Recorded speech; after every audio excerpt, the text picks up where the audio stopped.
Në vend të 2 dhe 2.5 denarëve më shtrenjtë, qytetarët nga e hëna në mesnat po mbushin karburant 4 deri 5.5 denarë më shtrenjtë në pompat e benzinës.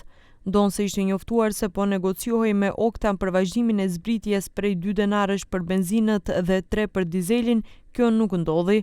Kështu tani qytetarët paguajnë 92 denar për litër dizel, i cili me zbritje në Oktas duhej të ishte 89 denar.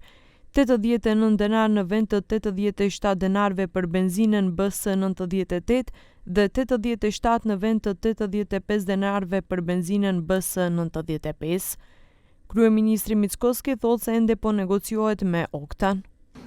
Во овој момент преговараме и ќе продолжиме да преговараме со Окта за да биде повторно попустот, би рекол приближно на некој што го имавме.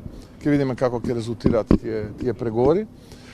Но факт е дека остануваме земја со убедливо најниски цени на горивата, да речеме нашиот северен сосед е 1,9 за дизел, ние сме 1,5, негде околу 40 на евроценти по литар поевтини. Западниот и јужниот сосед се над 2 евра по литар.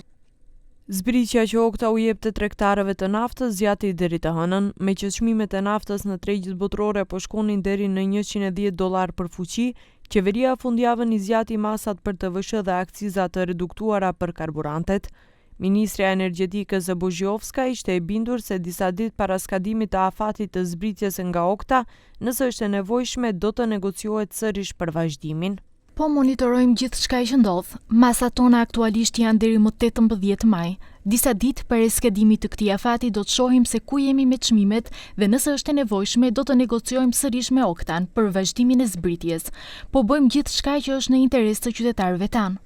Por ku ngecën negociatat me Oktan dhe pse nuk vazhdoi zbritja, për momentin nuk ka informacione. Kjo zbritje nga Okta filloi në mesin e marsit dhe deri tani është vazhduar disa herë.